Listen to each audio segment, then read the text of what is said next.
Welcome to Radiologists, a podcast by University Medical Imaging Toronto, where we discuss the most interesting topics through the lens of Canada's largest medical imaging department. I'm your host, Satish Krishna. Do you know when someone is famous, like truly famous? I mean, you might think it's when they become a celebrity or they have a lot of followers, but it's actually when their name becomes a verb. What do I mean by that? We have Google, for example. Google, as we know, is a search engine giant. But now, the most common expression to say we are searching the web is actually to Google. There are lots of examples. To Uber, to Photoshop, older examples like to Xerox. But what is one of the oldest examples like this?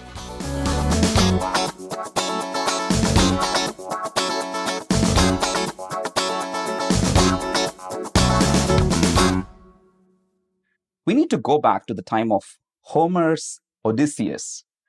This was about King Odysseus. His Latin name was Ulysses, who sailed to fight in the Trojan War.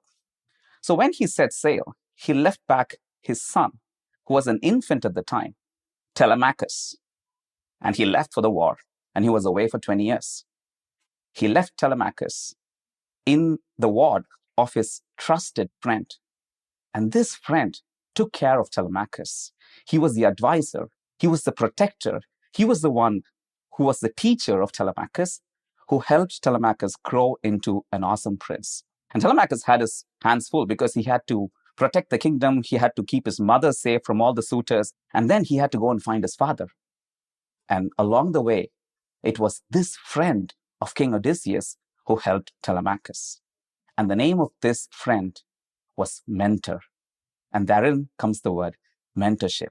And to speak on mentorship, we have today Dr. Supriya Kulkarni, Mentor Supreme, who is the president of the Canadian Society of Breast Imaging, who is the division lead of Division of Breast Imaging, University of Toronto. Supriya, it's great to have you here. Thank you. It's a great honor to be here. All right. So you have always been known as a great teacher, as a great mentor. But I want to kind of go back in your past. Like when you started, what was your personal journey of finding mentors? Did you have great mentors in your career to reach the stage? Well, that's interesting because as far as I remember growing up, I always wanted to be a radiologist. Wow. So it's not that I wanted to be a doctor or, whatever. I always wanted to be a radiologist. And that came from very strong role modeling. One of my uncles, who is a radiologist, so I grew up watching him. And I always knew that this is what I wanted to do. Wow. So, I mean, it was like very strong role modeling for me. And when I actually got into radiology, I had like a teacher. I mean, he's still there. And I learned a lot from him. I didn't learn actual radiology from him, but I learned about how to help other people in their career. And he told me one thing, which it's like my mantra, basically. He said that mentorship is about leaving legacy. So it's not about, just helping somebody to grow, but what is going to be left behind after you're no longer there. That's what drives me now. Like it's all about leaving behind legacy, right? You have children, you have family. That's all about legacy as well. So what is it that you will leave behind? So that's been like my primary principle of for mentorship. And then when I actually came here, I knew nobody. This was 24 years ago. Actually, I arrived on June 27th, 2000. So it's been 24 years since I've been at like JDMI UHN. And I did not know a single person. And it was very, very interesting to see how I was struggling because it was a new system. It was huge and very impersonal. It took me a long time to develop relationships. Few of my first kind of mentors were like technologists. When I started work, they're the one who kind of took me under their wing. Where can I get stuff? Not necessarily just teaching radiology. So it took me time to figure out like how to do things on my own and struggling with packs and struggling with, voice recognition. And it's a lot of, it was a very overwhelming experience to be on call at this place, it can be very daunting. And then eventually I found somebody that I liked, and he became my kind of mentor, so as to say. And not only that, he created opportunities for me, which we call sponsorship, and that's where my journey really started. So yeah, it's been pretty interesting. That's amazing, because it's very interesting you say that your uncle was one of your first mentors. Yeah. Because currently I have a niece who is a year and a half old. And every day after daycare, she comes home. And the first thing she runs and comes, sits on my lap, and I'm looking at something from home, and she's just staring at the screen. And all along, I thought I was just keeping her entertained. And now I know that I'm actually being a mentor for her, trying to get her interested into radiology. Yeah, it's very interesting. Yeah. Yeah, that's amazing. But that's interesting you speak about that you've had different mentors and different types of mentors.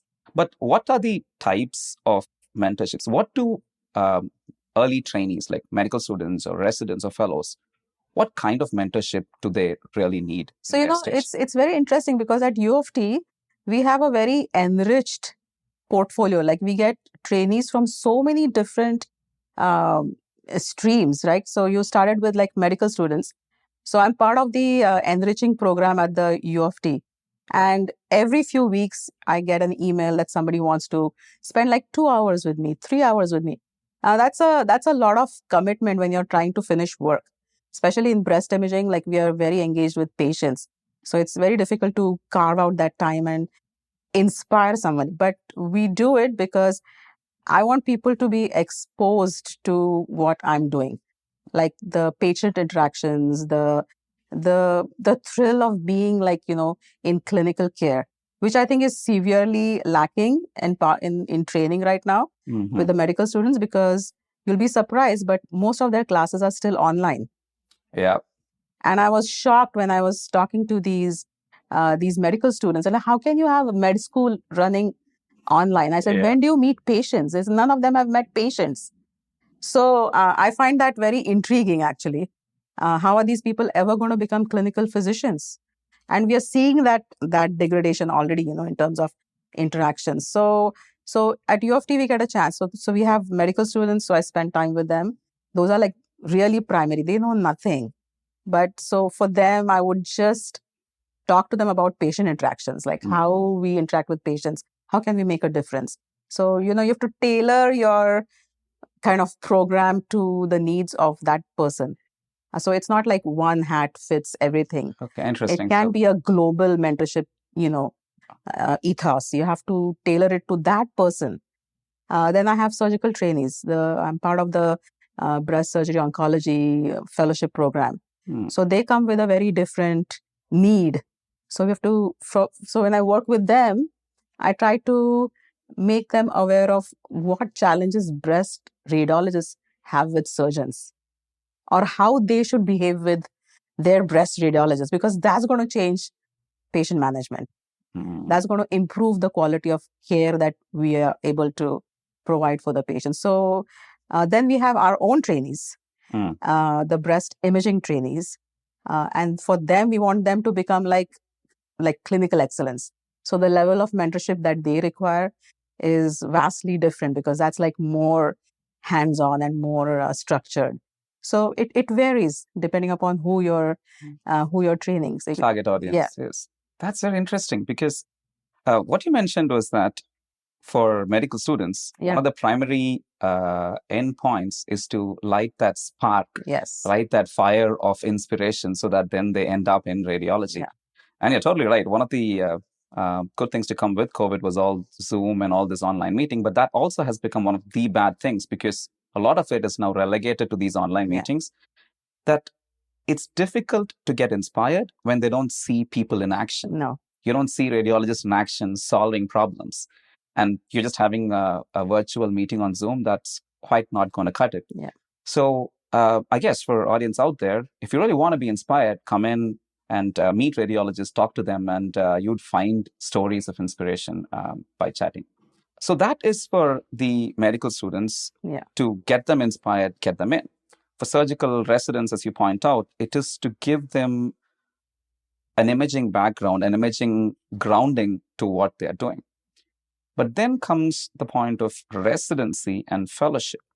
Now, this is interesting and this is different because medical student, it's usually a shorter time period because they come to you, they're with you for a week, 2 weeks. Yeah. They may stay in touch. But with residents, it's usually longer. And with fellows, it's usually longer. And I get the point that we are trying to instill clinical excellence. What are the other forms of mentorship that you ensure that they get to make sure that they develop into a truly multifaceted individual? So it's very interesting. Again, residents have come from so many different backgrounds, right? So each one comes with a different kind of purpose and where they're heading to. And I recently heard the research that was done in the residency program about how residents perceive their relationships with staff radiologists and how they feel. And one of the theme that recurrently came is relationship. So I focus on building relationships. Teaching comes automatically. If you like someone, you can teach them. I find if you're not connected to a person, you can't teach. So I spend a lot of time developing relationships, which means asking questions about them, who they are, where they're coming from, what do they really want. And I'm like very upfront with them, like especially in our program. I said, are you going to do breast imaging in the future? Like I asked them because then, that allows me to know where to start. Yeah. Right. And then they say, no, I'm doing an MSK fellowship. I said, great. So you need to pass your exam. Yeah. So then I would mentor him or them or teach them based on the fact that they need to get through the Royal College exams. And then I explain to them how the program works. And I tell them how, like in breast imaging, how it works, because it's very controlled. Everything is audited. So they need to understand that, right? And I said, in the future, if you're going to do any breast imaging work, this is what you're going to need. So then I lay forward the expectations on the first day, and it allows you to build on that relationship. And I have a very simple thing that I do. I have a simple test. Okay. I call it Screening 101. It's about breast imaging, obviously. Okay. And they are supposed to write it with hand. Wow. Okay. And I tell them, this is a test, just tells me where I have to start. And I want to see how you write. Okay. So like the handwriting. This is to see if they're worthy to be a mentee. No, everybody's worthy. Everybody's worthy of learning. But it allows like some degree of connection. Yeah. Right. So I really start with that.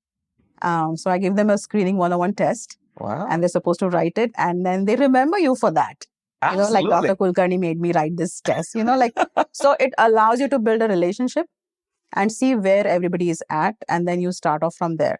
But it's very, very true that if you have a relationship, the teaching is much superior because you're personally invested in that person.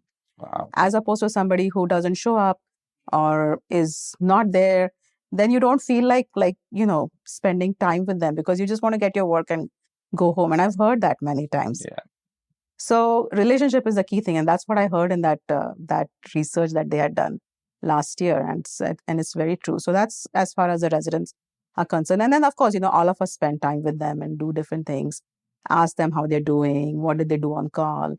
And, they just need some conversation because everybody is looking for interactions in this day and age.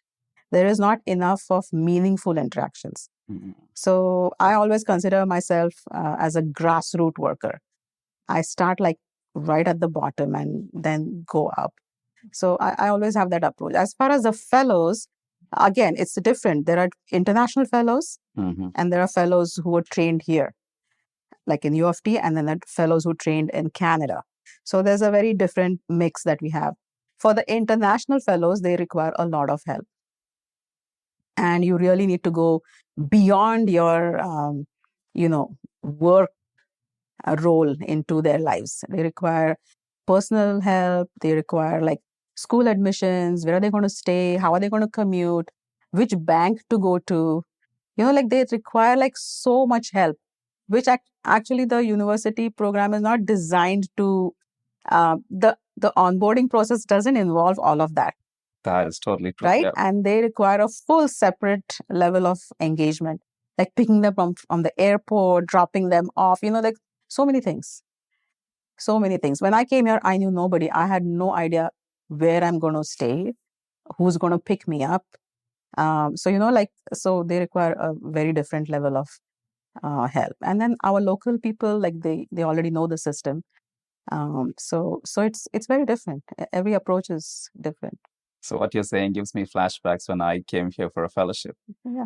Because one of the first things I had to do was like take the public transport to go somewhere. Exactly. I didn't know the common rule that you had to get in through the front of the bus and then get out through the back or the middle. I didn't know that. Yeah. I came here and I was calling everybody sir, madam, because that's what things are back home. And that is so odd here because nobody does it. So different. And then when they said to call by doctor the name, I was calling them by doctor first name. It's Dr. Supriya. That's not how you do it. It's Dr. last name. Yeah. So even such minor things. Yeah, they make a huge difference. Absolutely. In us getting integrated faster. And that's interesting. So before going on to the different types of it, let me also kind of spin off and ask one more thing. What about the next step? We speak about residency, fellowship, and then early career radiologist. Yeah. What about after they become staff? And our previous episode was with Dr. Rakesh Mohan Kumar. And we were talking about mid-career radiology or the mid-career crisis. Yeah. And what he pointed out was there was a huge vacuum of mentorship in that period because most societies, most programs do have some structure of mentorship for the rest. Maybe, as you point out, some of them are lacking in terms of addressing certain deficiencies. But he was pointing out that mid-career, there is a significant vacuum there. So at your level, like you're extremely well established, do you still have mentors or do you just now have mentees under you? In the mid-career, how do you approach that? So I still have mentors. And as you evolve through your career, the level of mentorship changes. Like you need different things. You need mentors for different things. So earlier career person would require a mentor to just get them started. Like what are the things you should focus on? I remember when I was applying for my promotion for the very first time when I approached the radiologist in chief, he said to me, do you have a little book where you have written down what you've done so far? I said, 15 years later, I'm finding this out. Yeah. Right? Because I had no mentor. Wow. Okay. So 15 years later, you're telling me that I should have documented every interaction in my work life so that I could show my impact. This is something that an early career radiologist should know on day one. Absolutely. So that's what I do. So if somebody is starting new, this is what I tell them. These are the ways that you can get promoted. These are the things that you should get involved in. This. Try this, first work with the residency program, work with the, programs that are related to medical students because they help you very quickly to get to your junior promotions. And then when you get into mid-career, by that time, people have their life going on. They have kids and houses and mortgages. They're not ready for mentorship at all. And that's where the stagnancy comes. And you can see across the academic institutions, that is the mid-career radiologists that are not fully engaged in any kind of, academic pursuits because they're so busy. So those are the ones probably you were talking about in the other podcast, require mentorship to push them. Absolutely, yeah. And so that requires creating sponsorship, encouraging them to come and do something and give their time and create opportunities for them to speak at conferences, run workshops, or talk at the university rounds, or something that makes them feel that they can also do something. And once you get the taste of that, then it's very easy to push people. But to break the initial barrier, to get them to come out of their shell of, I don't have time, is very hard. I find that the biggest barrier is to how to motivate people to come out and do things. So mid-career is like very dangerous. So you can either like just go right and get very comfortable and do the same thing for 20 years of your career. Absolutely, yeah. Or you can really start rocketing up. So that's where the critical thing. And at the end, or like, let's say when you've reached where you want to reach kind of a spot, then you need to find new avenues which will give you fulfillment. For example, for me, it was getting engaged in advocacy, something which I had never learned. So I've also tried to bring that at level 1 now. Okay, because it took me 20 years to learn to get to this point.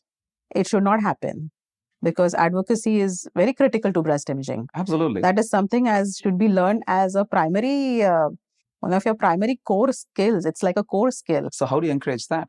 So now whatever I'm learning, I'm like immediately teaching to the younger radiologists, like new to practice or trainees even, as they go out into different. So that's like my next thing that I want to try to do is like how. Are you encouraging trainees to get more active in advocacy as well? Like, I would like to, but I'm just learning myself in that field right now. Like, for example, last week I was called as a witness in the House of Commons. Wow. Okay. It was a very unique experience for me because I'd never done this before. Like, politics is not for me, but this was a chance to speak on behalf of Canadian women. That's like giving back, right? So we were talking about some controversy around breast cancer screening guidelines. And so many of us were invited because of our influential positions, so to speak, and your expertise, and it was a very unique experience. I should not have had to wait for this for 24 years. This is something I should have learned, and I should have been there, like really advocating, like, hard. But for me, it was a learning experience, and it's important to be able to do that, right? So when you get to that stage in your career, those are the things that you start looking for, like fulfillment. It's not necessarily it's going to lead to increase in your income. Like most of the things that I do now, which I like to do, don't generate any income. It's only a time commitment, right? But when you get to kind of that stage, that's what probably motivates you. I mean, it's not like that for everybody, but at least that's how I feel. Like, what is it more that I can do that is meaningful? Remember, it's about legacy for me. So that's the stuff I do now. So that all this involvement in the, Canadian Society of Breast Imaging and other things that I do with the university and stuff is what drives me. But I still have a mentor. That is amazing. It's very interesting because, when you grow in your career, your mentors may not be growing in the same direction. So that's why you need different mentors in each phase of your life, depending upon what you want to do, like what motivates you. But the mentor is always a mentor. I will still not do anything without running past my mentor. Wow. So it's interesting because you point out that at different phases, your needs are different. And it's not just one person would be able to help with everything, like mentor in that in Homer's Odyssey. But we need different mentors at each stage. And from what you say, what it looks like is that anything you want to do, let's say you want to set up a workshop, there is a steep learning curve. Where do you go for funds? How do you do the organization? What do you do the logistics, and to what accreditation you do it? But if there is somebody who is willing to open doors for you, they don't need to do work themselves. That's where the mid-career radiologists, they're experts. They have all they have all the energy to do it. But it's just that initial resistance, they just become stagnated. And as long as you have a mentor just to help with that initial learning curve, we can get a lot of places. I think the same thing with you and advocacy. Maybe if you had a mentor who kind of got you interested and put you in positions earlier, you could have gone a lot of places. And that brings me to the different types of mentorship. Mentorship, as you were talking about, doesn't seem like a science. It's kind of more like parenting. There is no true science to that. It's more art, depending on the relationships established. And the types of mentorships seem to be very varied. Like, one is advisor. It's very traditional. There's a clear hierarchy. You're the advisor, you advise the students. And that is generally what most people perceive as being a mentor. But it's not just that. Then there is the coach, in which the player or the person is doing all the work. You're just there to make them do better. There's an even more passive role called affirmer, in which you just pat them on the back, say that they're doing a good job, just keep them motivated. And then there is this connection brokers. All you do is help them connect with people so that then they can take it on themselves. And finally, as you point out, there are facilitators and sponsors. So when you have mentees or students, you probably would need to approach each person differently. And how do you kind of go about trying to find out who fits what and what's the best for each? Because again, it probably is not a one size fit approach, right? So that's interesting, because again, it boils down to knowing the person, right? So for example, if it's like let's suppose a new fellow, obviously that fellow is not going to be able to speak at a conference. So you cannot create sponsorship for that person. Okay. Right? So they first have to, so it's a two-way street. So the mentor can be excellent, but if the mentee is not responding, then there's only so much you can do for that. Then you have to be the affirmer. Okay, you want validation from me? Yeah, what you're doing is correct. But they're not seeking to change. So you have to also understand, as a mentor, like you can't fight losing battles. So you have to be able to see where the effort is going to make a difference. You provide for everybody, but there will be students or fellows or whoever you're mentoring that they have that spark. So once you see the spark, you fan it. And there are some who are just saying, is it okay if I do this? Yeah, it's okay. If I want to work there, okay, when you work there, you do this. So they're not really looking to, do something new or different. So then you allow them to settle in what they feel is their MO in life. And there are people who want to do more, then you push them and you create them, bring them up on stage and see how they do.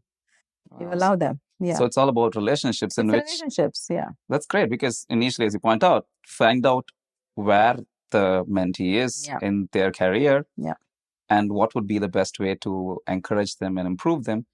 And I guess that also kind of goes back, because each mentor might have a slightly different style, which may or may not fit one of the mentees. And then it's up to them to figure out what style would work for them. And that's how they go and seek and find different mentors for them.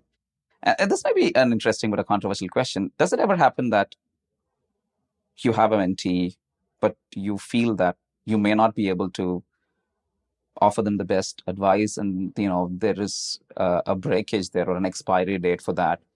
Or just say that, hey, I may not be able to help you, but just go on to XY. They might be able to, you might fit better.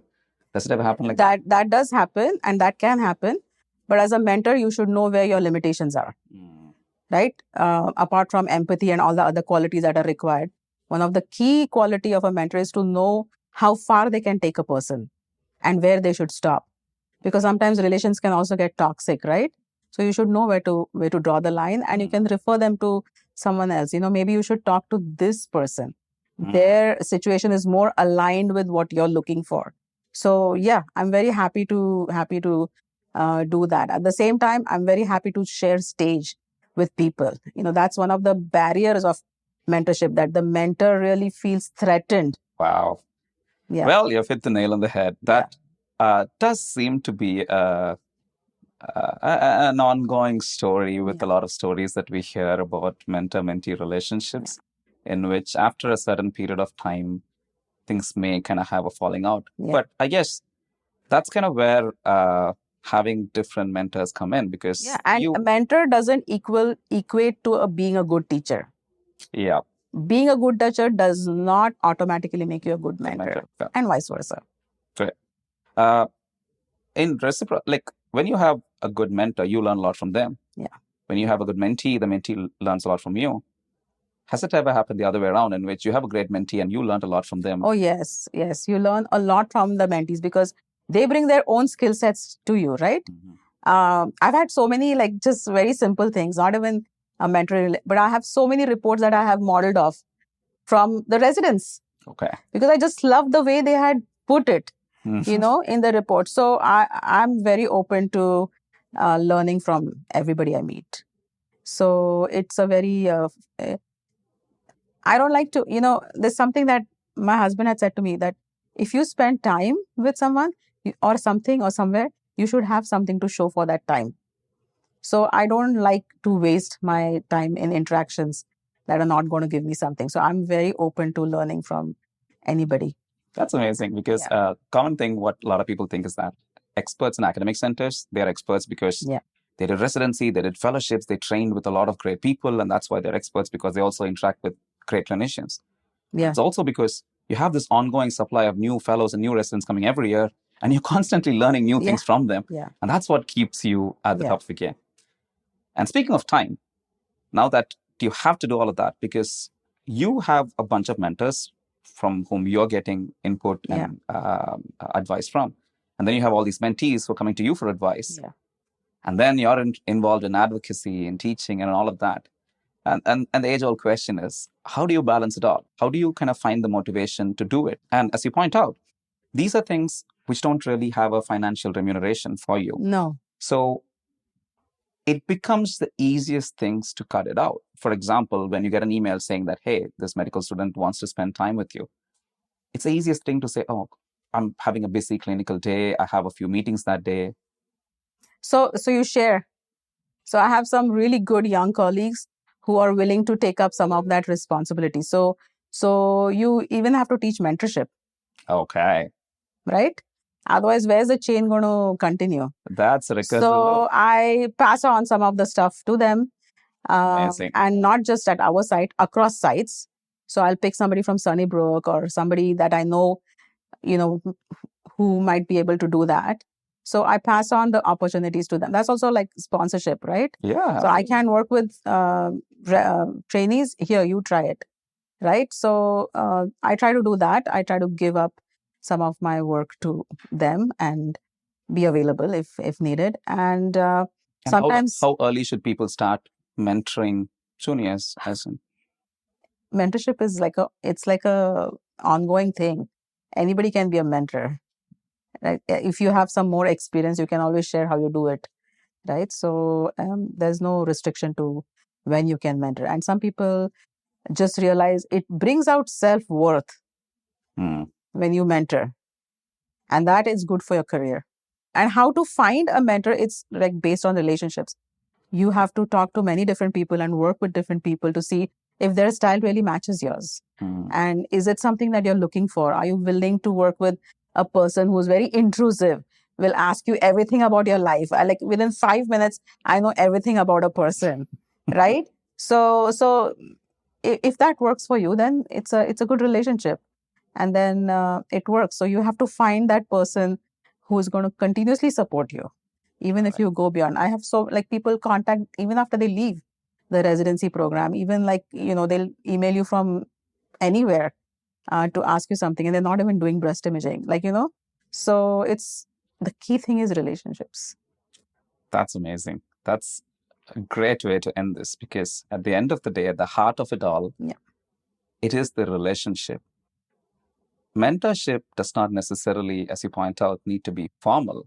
Most of the time, it's extremely informal. It is almost invisible mentorship. It is somebody whom you go to for advice. And that person is interested in you and who has the time and energy to provide advice to you. It may be somebody who is ahead in life than you. It may be your peer. It may be your junior. But anybody whom you go to for advice, who you take advice from, who you take inspiration from, who you take any form of help from, I think that relationship is mentorship. Going back to a story of Telemachus and Mentor, it is been said that Mentor was actually Athena in disguise. Athena is the goddess of wisdom and intelligence. And what Athena instilled in Telemachus was called menos. Menos is a closely related word to mentor. And menos means heroic strength. Strength not just in physical prowess, but in mental fortitude, to give them the ability, to give them the inspiration that they can take on the world, and then they can come out with flying colors. It's been famously said that we walk on the shoulder of giants. We have reached this spot because we literally stand on the shoulders of our predecessors. And what we can give back is the same thing for our next generation. put them on our shoulders, lift them up to great heights. And that's how success is built. So if you're looking for great mentorship, there's no better place than University Medical Imaging, Toronto. Ladies and gentlemen, that was Dr. Supriya Kulkarni, President of Canadian Society of Breast Imaging, Division Lead, Division of Breast Imaging, University of Toronto, and me, your host, Satish Krishna. See you on the next one. You were listening to Radiologists, a podcast by University Medical Imaging Toronto, the largest medical imaging group in Canada. Produced by Ina Levchuk.